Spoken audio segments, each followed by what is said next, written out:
जय जय शङ्कर हर हर शङ्कर जय जय शङ्कर हर हर शङ्कर जय जय शङ्कर हर हर शङ्कर जय जय शङ्कर.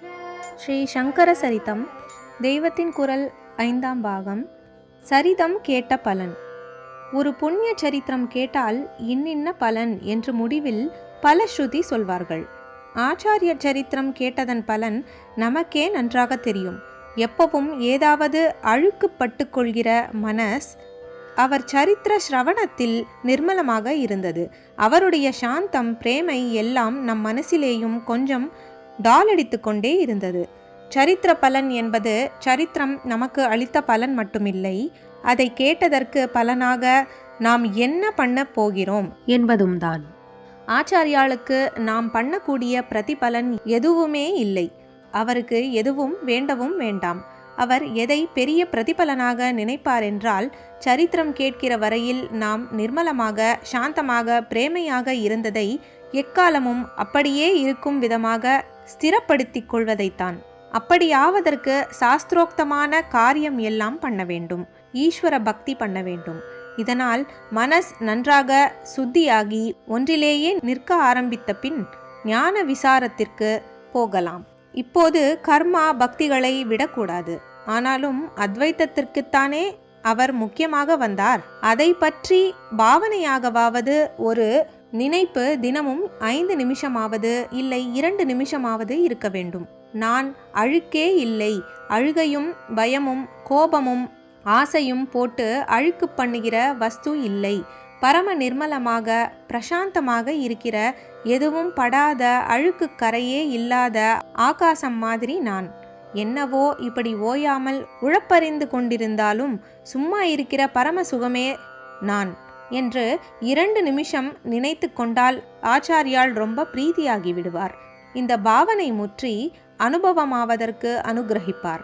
ஆச்சாரியால் இன்று இல்லாவிட்டாலும் தமக்கு பதிலாக என்றைக்கும் இருக்கும்படியாக பக்தியாகவும் ஞானமாகவும் ஏராளமாக எழுதி வைத்துவிட்டு போயிருக்கிறார்.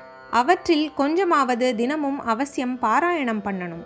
பண்ணினால் அவரையே நேரில் பார்க்கிற மாதிரி பக்தியும் வரும், ஞானமும் வரும். எத்தனையோ ஆச்சாரியால் உண்டு. ஒருத்தர் சுவாமிக்கு சேவகனாக சதா கைங்கரியம் பண்ணி கொண்டிரு, அதுதான் மோட்சம் என்பார். இன்னொருத்தர் சூன்யமாக போய்விடு, அதுதான் மோட்சம் என்பார். இன்னொருத்தர் ஸ்வர்க்கம் என்ற இன்பலோகத்திற்கு போய் எல்லா இந்திரிய சுகங்களையும் யதேஷ்டமாக அனுபவித்து கொண்டிரு, அதேதான் மோட்சம் என்பார். இன்னொருத்தர் உனக்கு ரொம்ப பாப கர்மா இருக்கிறது, அதனால் உனக்கு மோட்சமே கிடையாது, நித்திய நரகம்தான் என்று கூட சொல்வார். ஆச்சாரியால்தான், அப்பா நீ இப்பவும் எப்பவும் மோட்சத்திலேயே இருந்து கொண்டிருப்பவன்தான், மாயையின் பிராந்தியில்தான் அது உனக்கு தெரியவில்லை. இந்த பிராந்திக்கு ஆளாவது மனஸ்தான்.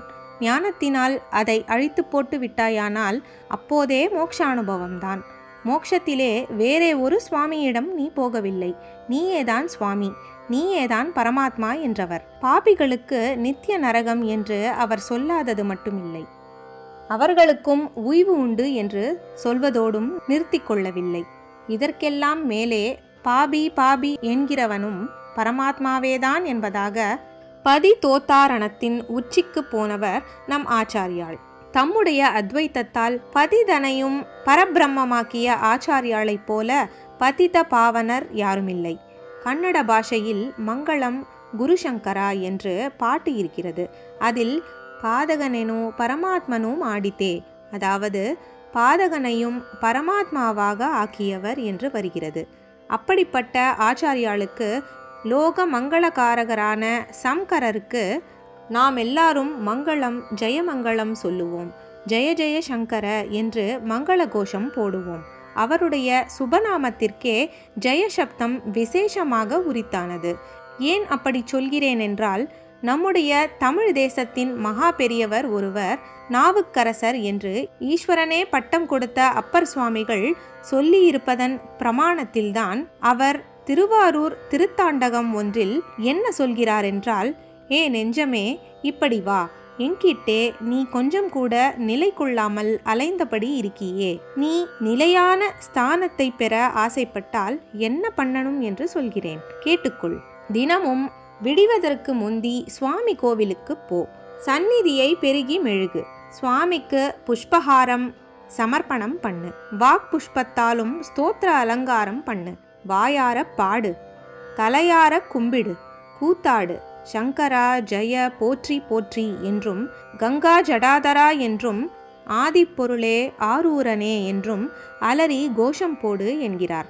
சங்கர நாமாவோடுதான் ஜெய சப்தத்தை சேர்த்து சொல்லி, அது போதாதென்று தமிழிலும் 1க்கு 2ஆக போற்றி போட்டிருக்கிறார். மாணிக்கவாசகர் அவர் ரொம்ப அத்வைத்தமாகவே சொன்னவர். மகா பெரியவர் அவரும் அந்தாதி கிரமத்தில் பாடியிருக்கிற திருச்சதகத்தில் குறிப்பு 64 முதல் 65 பாடல்கள். ஒரு அடியை சங்கரா போற்றி போற்றி என்று முடித்துவிட்டு அடுத்த அடியும் சங்கரா போற்றி என்றே ஆரம்பித்திருக்கிறார். அப்பர் சுவாமிகள் ஜெய போற்றி போட்ட பாட்டு சொல்கிறேன். நிலை பெறுமார் என்னுதியேல் நெஞ்சே நீவா, நித்தலும் எம்பிரானுடைய கோயில் புக்கு, புலர்வதன் முன் அலகிட்டு மெழுக்குமிட்டு, பூமாலை புனைந்தேத்தி புகழ்ந்து பாடி, தலையார கும்பிட்டு கூத்துமாடி, சங்கராசய போற்றி போற்றி என்றும், அலைப்புணல் சேர் செஞ்சடையம் ஆதி என்றும், ஆரூரா என்றென்றே அலரா நில்லே. ஆச்சாரியாளுக்கு எப்போதும் ஜெய ஜெய ஹரஹர போட்டுக்கொண்டே இருப்போம்.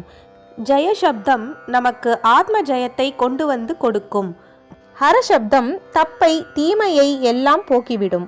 சங்கர சப்தமே சம் ஆகிய நித்திய மங்களத்தை செய்துவிடும். ஸ்ரீ சங்கரமூர்த்தி ஸ்மரணமும் தான். நாம் எல்லோரும் நன்றாக ஒற்றுமையாக இருக்க அவருடைய ஸ்மரணையே போதும். நம பார்வதி பதையே. ஹரஹர மகாதேவா. ஜெய ஜெய சங்கர, ஹரஹர சங்கர, மகாபெரியவா சரணம். जय जय शङ्कर हर हर शङ्कर, जय जय शङ्कर हर हर शङ्कर, जय जय शङ्कर.